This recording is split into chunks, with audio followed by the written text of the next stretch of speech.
Sir నమస్కారం sir. నమస్తే. Sir 'Vicky Kaushal' and 'Rashmika Mandanna' వీళ్ళ జంటగా వచ్చిన cinema 'Chhaava' movie full positive టాక్‌తో విడుదలై 3 రోజుల్లోనే 100,00,00,000 కలెక్షన్స్ వచ్చాయని కూడా వార్తలొచ్చేస్తున్నాయి సార్. అయితే ఈ సినిమా 'పుష్ప' రికార్డ్స్‌ని బ్రేక్ చేసే విధంగా అడుగులు వేస్తుందని కూడా చాలామంది మాట్లాడేస్తున్నారు. మరి ఆ రేంజ్‌లో టాక్ వచ్చింది కూడా. మరి ఆ 'పుష్ప' రికార్డ్స్‌ని బ్రేక్ చేసే అవకాశం ఏమన్నా కనిపిస్తుందా సార్? ప్రెజెంట్ రికార్డ్స్ చూస్తే మీకేమనిపిస్తుంది? అంటే ప్రస్తుతం మహారాష్ట్రలో మంచి పెర్ఫార్మెన్స్ ఇచ్చింది ఈ సినిమా. హ్మ్.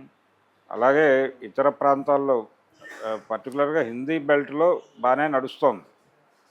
బాగా నడవటానికి కారణం ఏంటంటే ఈ సినిమాలో ఈ వార్ ఎపిసోడ్స్ అన్నీ కూడా చాలా బాగా చిత్రీకరించాడు డైరెక్టర్ గారు. దాంతో పాటు దాన్ని బ్యాలెన్స్ చేస్తూ అదే స్థాయిలో పాత్రల మధ్య భావోద్వేగాలు నడిపాడు. అది వర్కౌట్ అయింది. ఆ డ్రామాని బ్యాలెన్స్ చేసేటువంటి యాక్షన్ సీన్సు ఈ 2 కలిసి సినిమాని ఒక పాజిటివ్ వైబ్‌తో నడుస్తోంది సినిమా వెళ్తోంది. అయితే ఇంకొక మాట వినిపిస్తోంది ఏంటంటే, మొత్తానికి బాలీవుడ్ ఊపిరి పీల్చుకుంది. ఇప్పటివరకు సౌత్ హిట్‌లతోనే మార్కెట్ నడుస్తోంది. వాళ్ళ వైపు నుంచి మేజర్ హిట్స్ ఏమీ లేవు. రెండోది దేశభక్తి లేదు. ఈ ముస్లిం వ్యతిరేకత, పాకిస్తాన్ టార్గెట్టు, ఈ కథలు తప్ప ఇంకేమీ నడవ మార్కెట్లో అనేది ఒక అభిప్రాయం నడుస్తోంది ఈ మధ్య. ఆ అభిప్రాయానికి ఊతమిచ్చేదిగా ఉంది ఈ సినిమా కూడా అని మాట్లాడుతున్నారు. ఇప్పుడు ఇందులో కూడా ఔరంగజేబు విలను, శివాజీ కుమారుడి కథ ఇది. శివాజీ కుమారుడిని కట్టడి చేయడానికి ఔరంగజేబు చేసినటువంటి ప్రయత్నము, దాన్ని ఈయన ఎలా ప్రతిఘటించాడు అనే నేపథ్యంలో యాంటీ ఔరంగజేబు సినిమాగా నడుస్తూ నేపథ్యంలో యాంటీ ముస్లింగా కూడా ప్రొజెక్ట్ అవుతుంది. మనకి జై భవానీ వీర శివాజీ అనేటువంటి ఒక నినాదం ఉంది. ఈ నినాదపు ఛాయల్లో ఈ సినిమాలో కూడా ఇలాంటి నినాదాలు హడావిడి ఉంది. ఈ ఎలిమెంట్స్ ఆధారంగా ఈ సినిమా కనెక్ట్ అవుతుందని చెప్తున్నారు, కానీ కేవలం ఆ నినాదాలతోనే సినిమా నడవట్లేదు. కొంత పాజిటివ్ వైపుకి అది కారణం అయి ఉండొచ్చు మహారాష్ట్ర వరకు, కానీ రెస్ట్ ఆఫ్ ది మార్కెట్ అది కనెక్ట్ చేసుకుంటోంది. వార్ సీన్స్ బాగా వచ్చినాయి. రెండోది ఎమోషన్ బాగా వర్కౌట్ అయింది సినిమాలో. కాన్ఫ్లిక్ట్ బాగా డిజైన్ చేయగలిగాడు డైరెక్టరు అనేది ఈ సినిమా కనెక్ట్ అవ్వడానికి కారణం. మేము చెప్తున్నటువంటి దేశభక్తి ఎలిమెంటు సౌత్ ఇండియన్ సినిమాల్లో అదే ఉంటుంది. ఆ మధ్య ఆయన అనుపమ్ ఖేర్ మాట్లాడాడు, సౌత్ ఇండియన్ సినిమాల్లో కథలు ఉంటున్నాయి, మన సినిమాల్లో కథలు ఉండటం లేదు అని చెప్పి. RRR ఇవన్నీ మాట్లాడాడు ఆయన. RRR, కార్తికేయ ఇవన్నీ మాట్లాడాడు. కార్తికేయ 2లో ఆయన యాక్ట్ చేశాడు. ఎందుకు అలా మాట్లాడాడు ఆయన అంటే, ఆ మాటలు ఆయనే కాదు, కంగనా రనౌత్ కూడా అనేసింది.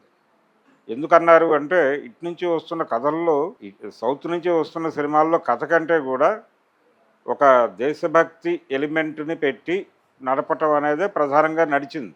ఏది RRR సినిమాలో కూడా రాజమౌళి బాహుబలి విషయంలో ఆయన ఒక జానపదాన్ని ఆశ్రయించాడు, కానీ RRRకి వచ్చేసరికి ఆయన ఫార్ములాలోకి వచ్చాడు. ఆ ఫార్ములా ఏమిటి? ఇప్పుడు అందరూ నమ్ముకున్నటువంటి హిందుత్వ ఫార్ములానే.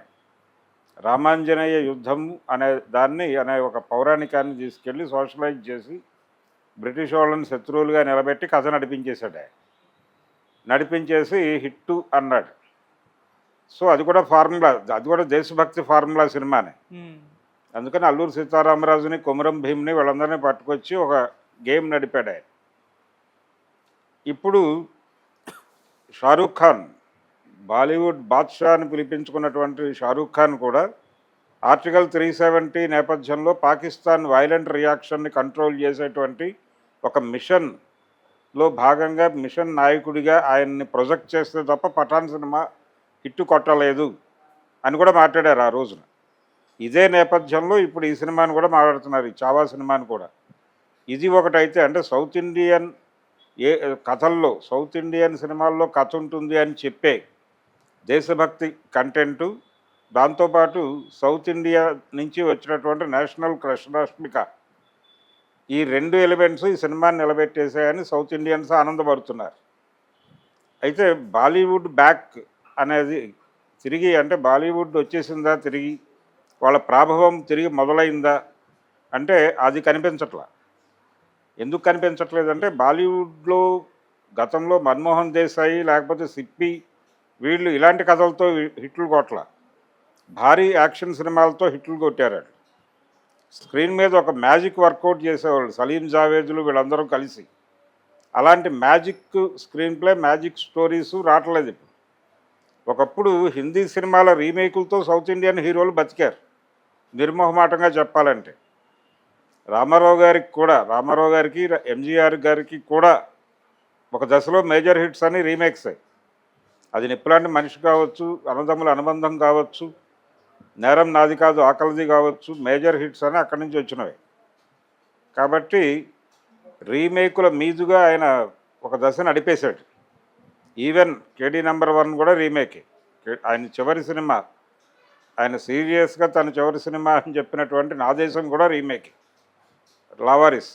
అమితాబ్ బచ్చన్ అక్కడ ఒక హిట్ కొడితే ఇక్కడ రీమేక్ రెడీగా ఉండేది. ఈయన జంజీర్ సినిమాని నిప్పులాంటి మనిషిగా రీమేక్ చేసి ఇది హిట్ అవ్వగానే వెంటనే అదే జంజీర్ని ఎంజీఆర్ గారు తీసుకుని ఆయన కొట్టాడు, అది హిట్. ఇలా నడిచినటువంటి ప్రాభవం బాలీవుడ్ది. బాలీవుడ్ రీమేకులతో సౌత్ ఇండియన్ సినిమా బతికింది ఒక రోజున.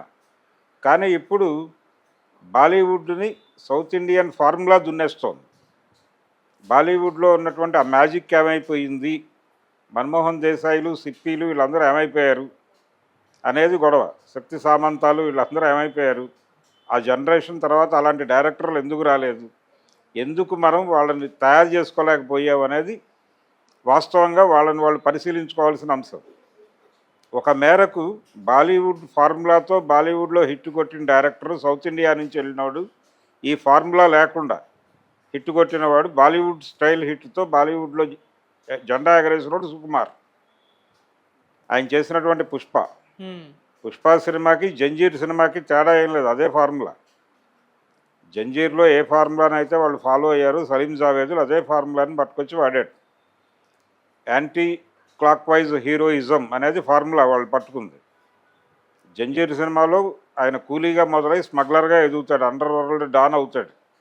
ఇది కూడా అదే ఫార్ములా, కూలీగా మొదలై అండర్ వరల్డ్ డాన్ అవటమే సినిమా. అందులో తేడా ఏముంది, అదే వాళ్ళ కథనే తీసుకుని మళ్ళీ హిట్ కొట్టాడు. అలా సుకుమార్ ఒక స్పెషల్ ఏరియాలో ఉన్నాడు.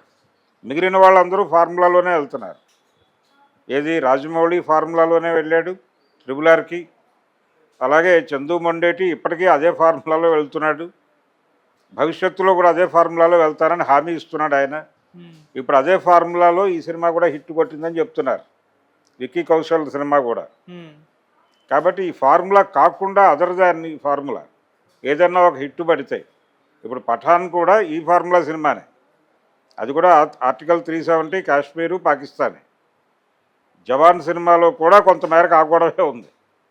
కాబట్టి ఇది లేకుండా ఒక భారీ మెస్మరైజ్ చేసేటువంటి ఆడియన్స్ని సంభ్రమాశ్చర్యాల్లో ముంచెత్తేటువంటి, ఇది బాలకృష్ణ గారి పదవి అయినప్పటికీ సంభ్రమాశ్చర్యాల్లో ముంచెత్తేటువంటి ఒక అద్భుతమైనటువంటి యాక్షన్ సినిమా కావాలి బాలీవుడ్కి.